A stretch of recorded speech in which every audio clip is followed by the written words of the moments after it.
As some of you may already know from a past video I did, I'm building an ant house. No, not a miniature house model for ants, but literally a house with a 2-story ant room to house my various pet ant farms and ant terrariums. However, I discovered something very concerning this week. Not so much about the house, but about the land on which the house is being built. I performed a little test and laid down some bait to see what ants I could expect to find in the wild there, and ultimately live with in the area once the ant house was done. But guys, what my baits ended up luring out from the wilderness was very concerning. Welcome to the Ants Canada Ant Channel. Please subscribe to my channel and hit the bell icon. Welcome to the AC family. Enjoy. There were a couple reasons I wanted to perform this experiment. First, I wanted to see what ants I could expect to find in the area of the new ant house. Perhaps I could catch a queen ant during nuptial flight and know when to keep an eye open based on known nuptial flight schedules. Second, I just really wanted to get acquainted with my future ant neighbors. Being out in the sticks, the tropical Southeast Asian sticks that is, I'm sure had a ton of really cool and exotic ant species to discover, living in our future backyard AC family. But what I ended up discovering was not at all what I expected and left me greatly concerned. You'll see what I mean in a bit. Meanwhile, I drove to the almost 3,000 square meter site of our future ant house, which I'm happy to announce is coming along well and on schedule. When I got there, I immediately proceeded with my plans to lure out the wild ants already living on the property from hiding. So my plan was to set some bait, which would hopefully gain the attention of the local ants on the property.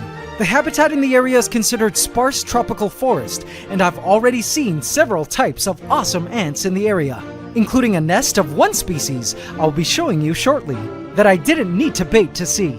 I couldn't wait to see what ant species our bait would lure out. Now in terms of bait, I had sweet jelly cups. No ant could resist the sweet stuff. So I laid my first jelly cup onto a wall bordering the property. Any ant crawling across this wall would smell and taste this sweet jelly cup and call its gang to come feast. As for a second location, I laid down a jelly cup at ground level at the foot of this giant acacia tree in hopes to lure out more terrestrial ants. I had some pretty high expectations for this jelly cup. And finally, for the third location, I chose to place it into a more shaded area. This cool bamboo hut located at the extreme back of the yard, which borders a thick bamboo forest. My hopes were that it would lure out more shade-loving ants, or ants living within the bamboo forest. And that was it. Our 3 baits were set. 3 different locations, 3 different environments, and hopefully it might in turn lure out 3 different types of ants. Now all we needed to do was wait for the ants to discover our goodies. I resolved to check back on the jelly cups after 1 hour. While waiting for the hour to pass, I decided to visit a neighbor's yard, where he had told me he'd seen some huge ants living on his tree in nests made within the leaves.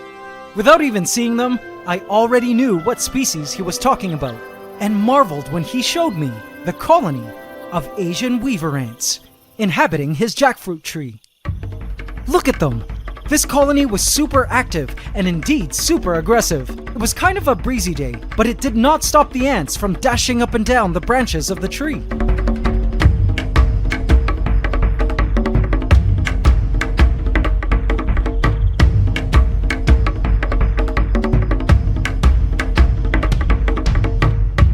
Up close, these ants are just stunning. I loved watching the ants racing about along the branches, creating ant highways, which I didn't want to disturb or get in the way of, as these ants deliver a painful bite, but wanted to observe as close up and intimately as I could.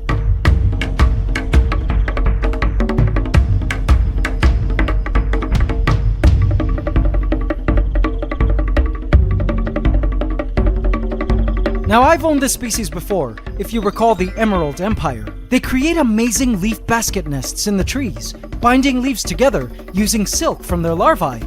And I was thrilled that Asian weaver ants lived in the area. And my guess was one of our traps was surely going to attract weaver ants, as they loved their sweets.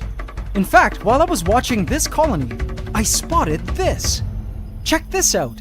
A pair of ants were holding a mealybug. Isn't that awesome, guys? You see, mealybugs, like the one being held hostage here, and other leaf insects, excrete a sweet byproduct called honeydew, which many ants love. So the ants protect these leaf insects and relocate them to the best feeding areas of the tree in order to have a constant supply of sugar. We've seen this action before on this channel with the bobbleheads, our super colony of big-headed ants who would milk their mealybugs of the honeydew. In fact, snooping around even more, I found an ant guarding this scale insect. Like mealybugs, scale insects excrete sweet honeydew, which the ants gobble up. You guys will find this hilarious. Watch this. This small worker ant had been waiting quite patiently for this scale insect to excrete its honeydew, and I was determined to capture it all on film. Many ants were passing by, as it was adjacent to one of the ant highways. It took several minutes before I finally spotted a tiny drop of honeydew emerging from the scale insect's back. But then, yoink!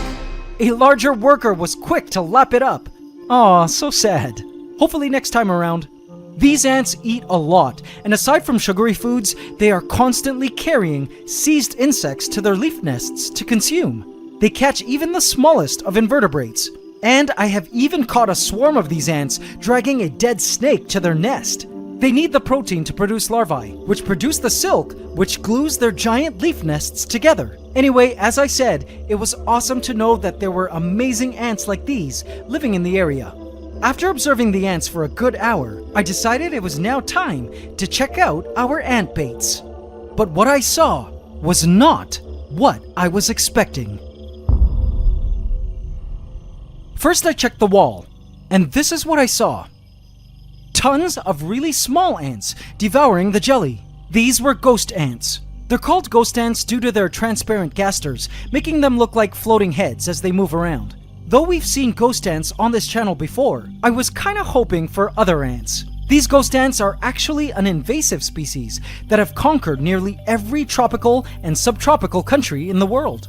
Though they're cool and all, they're not the easiest ants to keep, because they're so small and hard to contain. In fact, these ants have always been more of a nuisance for me. Nearby, I also actually caught sight of a colony of pharaoh ants moving into a cavity within the wall. Again, like the ghost ants, I wasn't as thrilled to spot this species because they're also invasive and aren't the easiest ants to keep as pets. In fact, they too are more pestiferous and have even wiped out whole colonies of mine in the past, even completely wiping out an awesome termite colony I once owned. Okay, so the first bait didn't yield the best results. It was time to check the second bait at the foot of the acacia tree.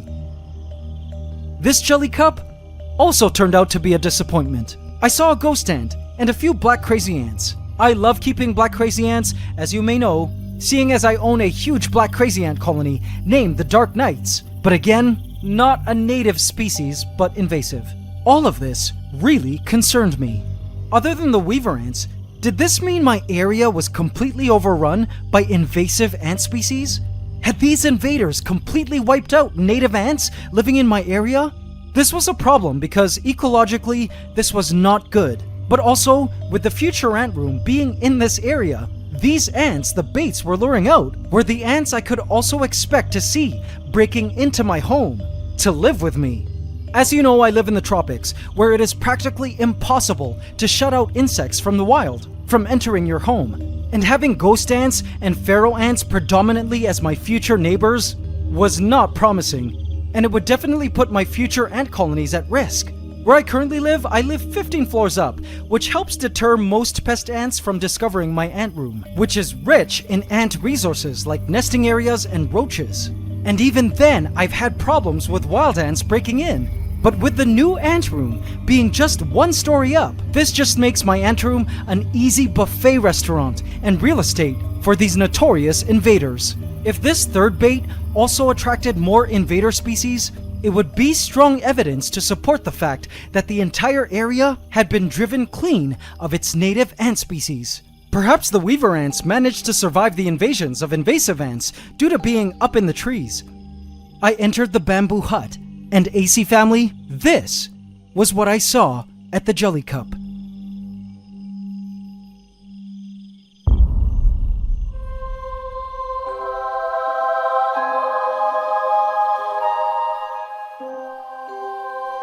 The sight was beautiful.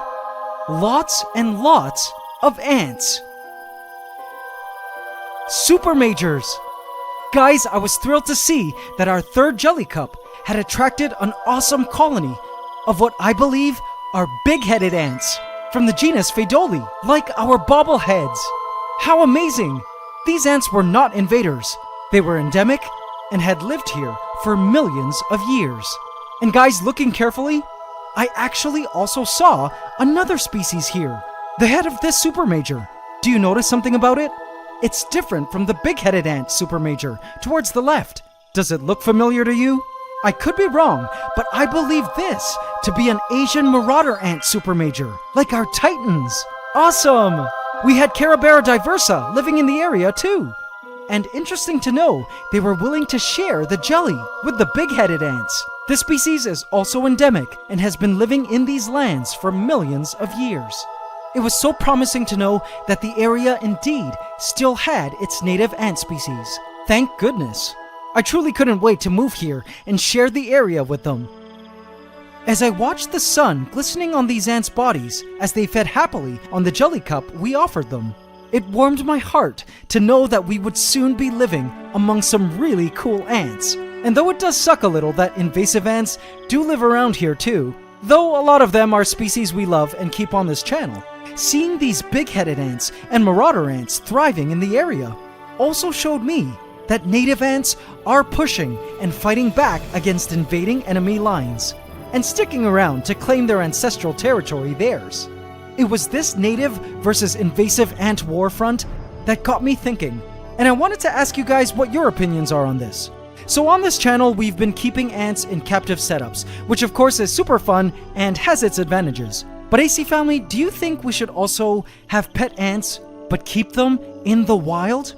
In other words, raise wild pet ants. I could always visit a wild weaver ant nest, feed them and film them, but not have to disturb them, nor worry about maintenance. Of course, we'll always have ants housed in our various ant setups, but perhaps we could also try keeping a colony or more, but keeping them in the wild, and just filming them on location in the field. Are these wild ant videos just as satisfying to watch for you guys as the ants we keep in setups? Let me know your thoughts in the comments section. Anyway, the moment we can finally move into the ant house is quickly approaching, AC family, and I look forward to more epic ant moments of discovery, whether in the wild or in ant farms, with all of you guys. Thank you for watching and supporting the ants. It's ant love forever.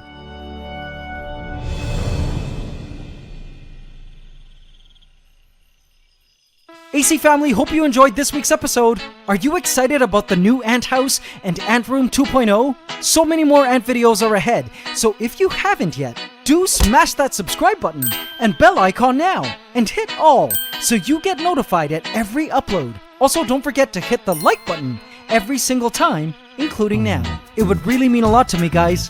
Thank you. AC in our colony, I have left a hidden cookie for you here. If you would like to watch extended play footage of the local ants we saw in today's video, as well as the invaders, go check them out.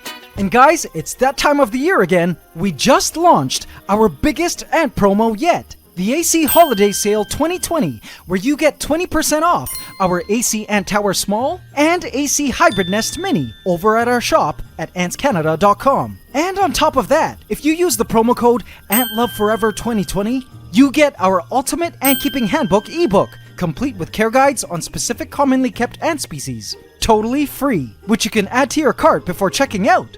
Our easy-to-use ant farms, which you see me use in my videos, make an awesome holiday gift for anyone who loves ants. We ship worldwide and also offer full email support if you need our help. Plus, if you didn't catch a queen ant this season and need ants, just visit the Queen Ants for Sale tab on our site to look for ant colony sellers in your area. Just a reminder, this promo ends January 1st, and you need to order before December 17th if within US, or December 10th if outside the US, if you hope to receive your package before Christmas. So visit antscanada.com today and own your very own AC ant farm and pet ant colony. And now it's time for the AC question of the week. Last week we asked, name one plant in the Ember Islands that seemed to have sprung out of nowhere. Congratulations to Blue Legends, who answered baby ferns. Congratulations, Blue Legends, you just won a free Ultimate Ant-Keeping Handbook from our shop. In this week's AC question of the week, we ask, what is honeydew? Leave your answer in the comments section, and you could also win a free Ultimate Ant-Keeping Handbook from our shop. Hope you can subscribe to the channel as we upload every Saturday at 8 a.m. Eastern Standard Time. Please remember to like, comment, share, and subscribe if you enjoyed this video to help us keep making more. It's Ant Love, forever.